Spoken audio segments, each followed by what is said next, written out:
Faran, the question is, after almost 70 years, why now? Yeah, Manila, so the United States was given a warning roughly 3 weeks ago by Philippines President Rodrigo Duterte that if the U.S. didn't reinstate the country's national police chief's visa, he would end the Visiting Forces Agreement, known as the VFA, which allows American forces to train in the country. Now, Washington reportedly canceled the U.S. visa of Duterte's loyal ally, Senator Ronald de la Rosa, after he was linked to human rights violations when he first enforced the president's anti-drug crackdown. So, Faran, what's with the excessive force? Yeah, Manila, when you see SWAT vehicles and officers dressed in riot gear armed with rifles, you'd think that they'd be evicting, let's say, a high-crime felon or even a serial killer.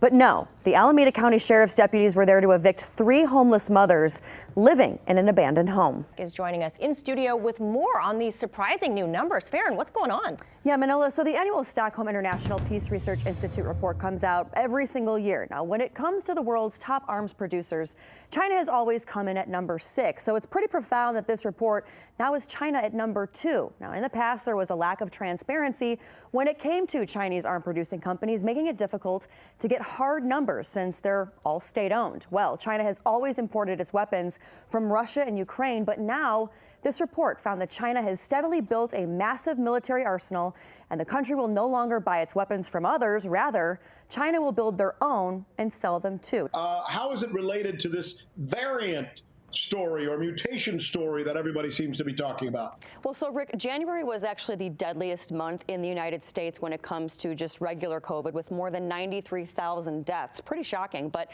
look at this chart, though. It does show some positive. So it's not a different disease, Rick. These mutations, while on the surface, mutations, it sounds really scary.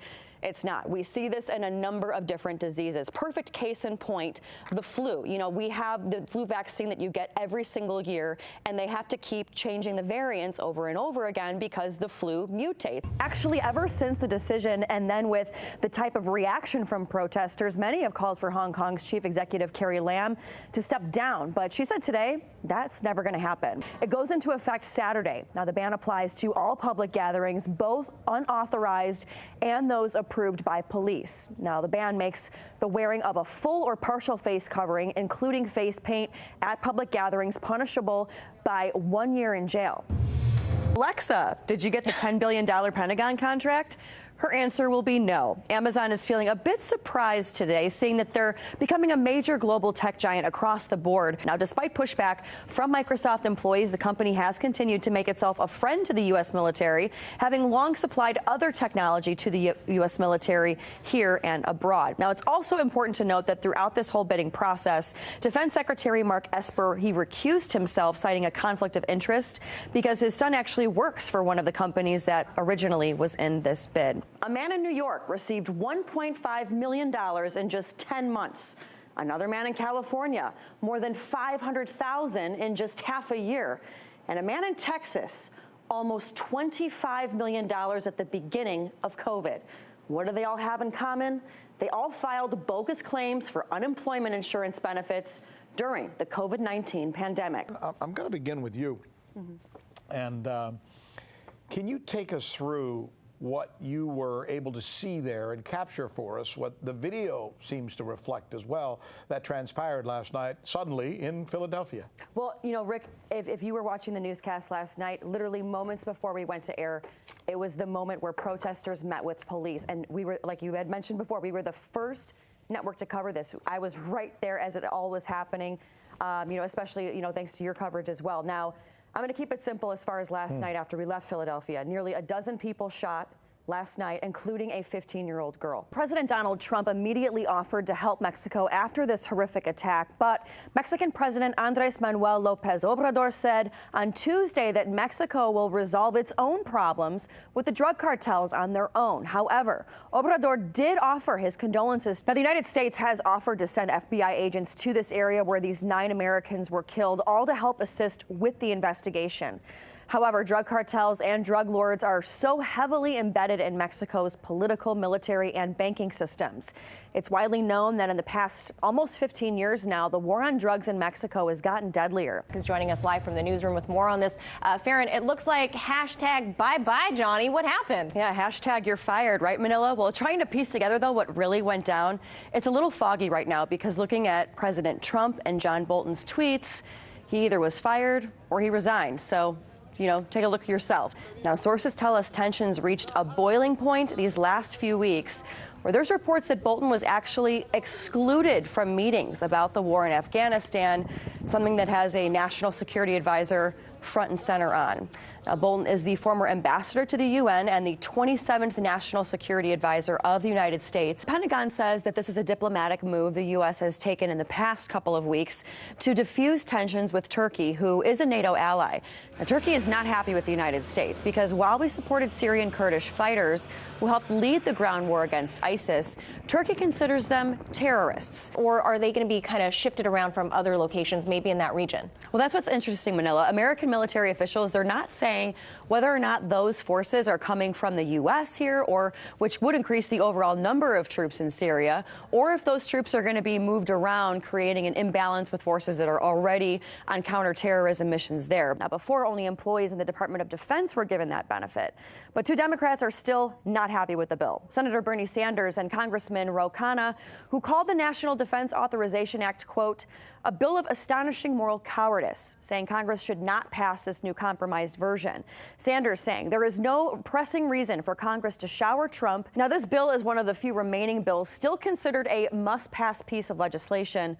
Unlike most federal agencies, Congress has passed authorization bills for defense spending before the previous fiscal year in each of the last 58 years. History is ugly, and every group, ethnicity, and nation has done something we're not proud of. Both deniers and believers of the Armenian genocide claim to have history on their side.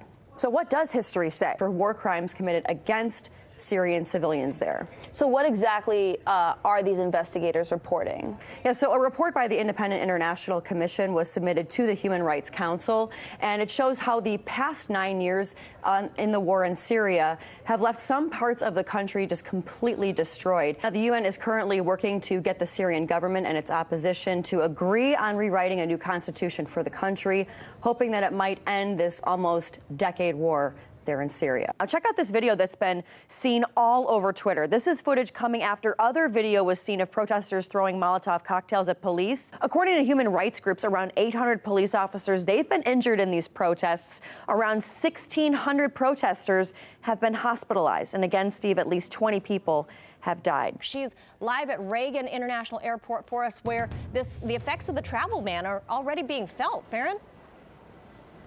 Yeah, Manila, saying that airports in Europe are pretty busy today is quite the understatement, because U.S. travelers, they are trying to get back here in the United States before that ban goes into effect tonight at midnight. But then you also have travelers from Europe that had vacations scheduled to come here to the U.S., and they're looking to either reschedule those or cancel them altogether after what the president said last night. All flights from Europe will be canceled except from the United Kingdom and also from Ireland. Now, Homeland Security officials did later clarify that the new restrictions would apply to most foreign nationals.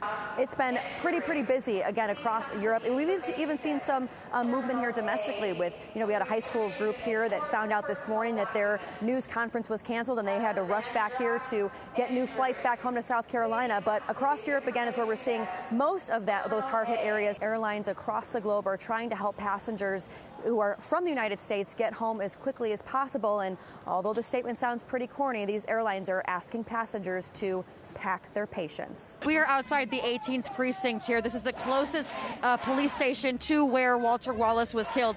Protesters literally moments ago just clashed with police. We've seen across the city looting that's happened as far as 1.5 miles all the way to 5 miles away from the city.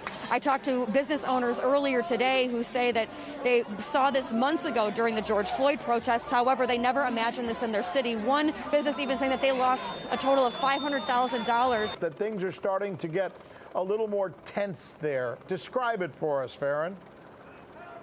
Yeah, Rick, so we are at 55th and Pine here in front of the 18th precinct. Here we have police in front of barriers, and you can see here there's about a dozen or so protesters here protesting exactly what's going on with what happened with Walter Wallace. Again, the 27-year-old that was shot and killed yesterday around 4 p.m. here in West Philadelphia. Now, Rick, I got to tell you, you've seen me cover the Black Lives Matter protests in D.C. from the very beginning. I got to tell you, there's a little bit of a different sense here. A lot less protesters. A lot of it is because of what we had been talking about earlier, of what people had seen with George Floyd, versus this was a man coming towards police and with a knife. So there's a little bit of a different sense here as far as the size that I've seen, as far as the protests that I've covered so far this year in 2020. But to kind of give you again another background here, so these barriers have been up here all day. We were trying to drive here earlier, so police have obviously known that this was going to be happening, but this is the precinct where actually that is the closest to Walter Wallace's home. While they're still chanting Black Lives Matter and still saying no justice, no peace, a lot of these are more community church groups coming forward and calling for, despite, you know, hearing that there's going to be rioting going on, calling for peace. But again, it all kind of depends upon what part of the city that you're in. Since we arrived here earlier today, things have stayed moderately peaceful. But then, as you saw earlier at 3 o'clock, we were in front of, we were at 52nd and Walnut, where there was lots of looting, lots of rioting, people boarding up their businesses, people trying to clean up the streets. The 3 cities in central China, they are issuing a travel ban and a lockdown to curb the spread of this deadly disease. Now, because new cases have been popping up outside of China's borders, like including 2 cases now in Hong Kong and the one you mentioned here, they're on a travel lockdown, and authorities in the Chinese capital of Beijing, they've actually taken a big step now, and they have canceled all large-scale Chinese New Year's celebrations in order to curb the spread of the coronavirus. We are right in front of the St. John's Church, where yesterday there was that controversial photo op that President Donald Trump took yesterday. But before we get to that, we have an update now. We have the protesters that have actually moved over to more of the left side outside of the White House, because there has been a National Guard presence more over in the corner. Now, Lafayette Park, which is directly in front of the White House, actually has now been taken over by federal authorities, joined today by members of the Catholic Church, Catholic Diocese, the Episcopalians. You have priests, rabbis, imams, all here. Actually, moments before this broadcast, they were all in a circle praying together, saying that we need to unite. So a lot of religious presence here today. Catholic priests going through and sprinkling holy water on the protesters. It was an hour ago that President Donald Trump was scheduled to speak to everyone, but he didn't take to the podium until about 11:27, where he had a very direct tone. He kind of went through the nuts and bolts of everything that happened within those 2 missile attacks last night, talking about how there were 15 that were fired off and only 11 were actually able to hit their targets, how there were, again, as you just heard on our network, no American casualties. But he also did kind of give note that there was going to be no other missile strikes after this point. And he also called on other countries like the United Kingdom, Germany, France, even calling for the European and NATO to now take a much more involved approach in the Middle East, and also saying that the U.S. is now the #1 producer of oil, therefore the rest of the world doesn't need Middle East oil anymore. The rally actually officially kicked off at 8 a.m. and as you can see, and you take a look behind me, it's officially over. It was scheduled to go to about 1 p.m. today. And now, as far as these new bills that were passed in the Virginia Senate, again, now they go over to the House. It's going to change a lot of the way the gun laws are working right now in Virginia. It's going to allow cities and towns to ban guns from public events. It's also going to have it where Virginia residents, they have to purchase 1 handgun every 30 days. Police also created perimeters. You can see there was fencing along here, keeping people tied to the streets, and you can even see behind me here, there's a little bit of action going on over here. We have one yelling at another and some police. We'll see if this ends up escalating a little bit more, but as far as just this happening literally live on television, gotta love live TV. Before that, we didn't see anything like this. Congress is debating on the floor behind me right now as to whether President Donald Trump's authority to take any further military action against Iran, along with repealing the 2002 authorization for use of military force, or the AUMF.